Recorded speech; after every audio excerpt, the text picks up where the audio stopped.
নমস্কার বন্ধুরা, কাল ছিল সানডে। আর সানডে মানেই আমাদের ভীষণভাবেই ঘুরুঘুরু করতে ইচ্ছা করে। সকাল হোক বিকেল হোক বেরিয়ে পড়তে ভীষণভাবেই মন চায়, কারণ সারা সপ্তাহই আমরা নিজেদের কাজ নিয়ে ব্যস্ত থাকি, কেউ ঘরে কেউ বাইরে, কোথাও না কোথাও নিজেদের রুটিন পালন করতে থাকি। তাই সানডে আসলে বন্ধুবান্ধব কিংবা ফ্যামিলি নিয়ে বেরোতে তো মন সবারই চায়। তো আমি ফ্যামিলি নিয়ে বেরিয়ে পড়েছি। আর দেখো, গিয়েছিলাম নিউ টাউনে। এই দেখো, উন্নয়নের তলা থেকে আমরা ঠিক সোজা চলে যাব।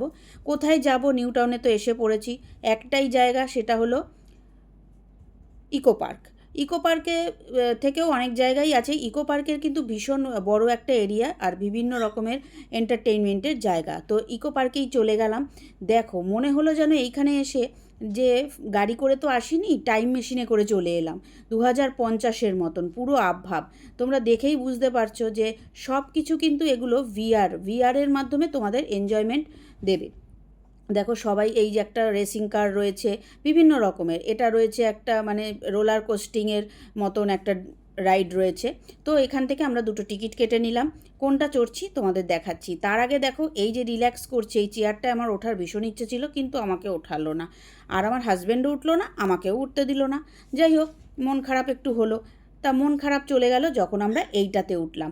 ভীষণ এন্টারটেইনমেন্ট, তোমরা কিন্তু যেতেই পারো। ও, তার আগে বলে দিই এটা কোথায় আছে। এটা রয়েছে ইকো পার্কের 4 নম্বর গেটে, যেখানে তোমরা 7 ওয়ান্ডার্স পাবে। সেইখানে টিকিট কেটে ঢুকলেই কিন্তু তোমরা ডান হাতে দেখতে পারবে এই জায়গাটা রয়েছে। এই একটা ঘরের মধ্যে সমস্ত ভিআরের ব্যবস্থা রয়েছে।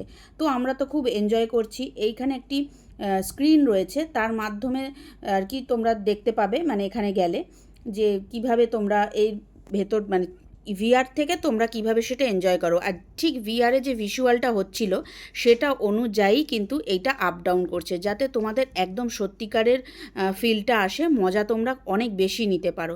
বাচ্চা কাচ্চা নিয়ে গেলে তো অবশ্যই এনজয় করবে। আর আমরা ধেরেরাও কিছু কম এনজয় করিনি, ভালোই লাগছে। দেখো, সবাই কিন্তু বড় বড়ই উঠেছে। এবার লাস্ট টাইমে চলে গেলাম আমরা 7 ওয়ান্ডার্সে। একদম লাস্ট টিকিট কেটে নিলাম, 7টা বাজে তখন, 8:30 অবধি খোলা। তো ভালোই, 1.5 ঘন্টা তো কম না, 1 ঘন্টা ঘুরে চলে আসবো। যেহেতু এগুলো আমাদের আগেও ঘোরা, বা কোথায় বা যাবো, একটু ঘুরেই নিই।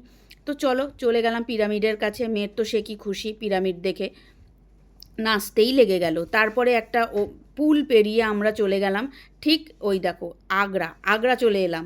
এক জায়গায় যে কত কি রয়েছে, এখানে আসলেই বোঝা যায়। 7 ওয়ান্ডার্স এক জায়গায়, এ কলকাতাই পারে দিতে। তোমরা যারা কলকাতায় আসোনি তারা কিন্তু অবশ্যই এসো আর এই জায়গাটা ভিজিট করো। পুরো ইকো পার্কই কিন্তু ভীষণ মনোরঞ্জনের জায়গা। তোমাদের সকাল থেকে রাত হয়ে যাবে ইকো পার্ক ঘুরতে ঘুরতে। আমাদের তো খুবই ভালো লাগে। আর এই দেখো, সোজা ব্রাজিল চলে এলাম।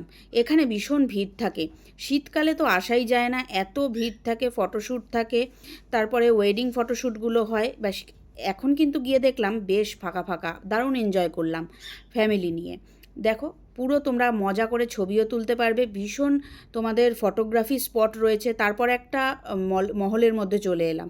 এই জায়গাটার নামটা আমি পড়লাম, কিন্তু এত হজবরলা যে আমার মনেই নেই।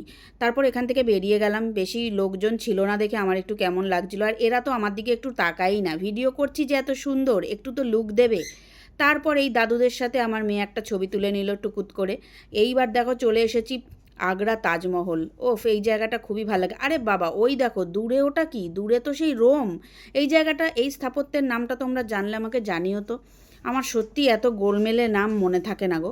তারপরে দেখো, এখানে চলে এলাম। এটা বলো তো কি? এটা হলো চীনের প্রাচীর। বেশি দূর যাব না ভাবলাম। এই আলোগুলো রয়েছে ঠিকই, কিন্তু এত নিরিবিলি ছিল, কোনো লোকই ছিল না। এমন সময় গেছি, এই সিঁড়িটা থেকে একটু উঠলাম, জাস্ট একটু ভিউটা নিলাম রাতের বেলা।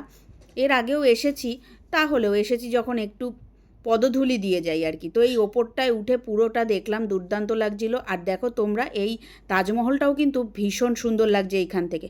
তারপর বললাম না, চলে যাই, কেননা প্রচণ্ড জোর জোর বিদ্যুৎ চমকাচ্ছে, বাজের মতন পড়ছে। আর আমার বিদ্যুৎ চমকালে তো ভীষণ ভয় লাগে। ওই দেখো, এই দেখো, বিদ্যুৎ চমকে গেল। তাই বললাম এতটা ড্রাইভ করে আবার যেতে হবে। তো কিছু খেয়ে আমরা বাড়ি চলে এলাম। টাটা।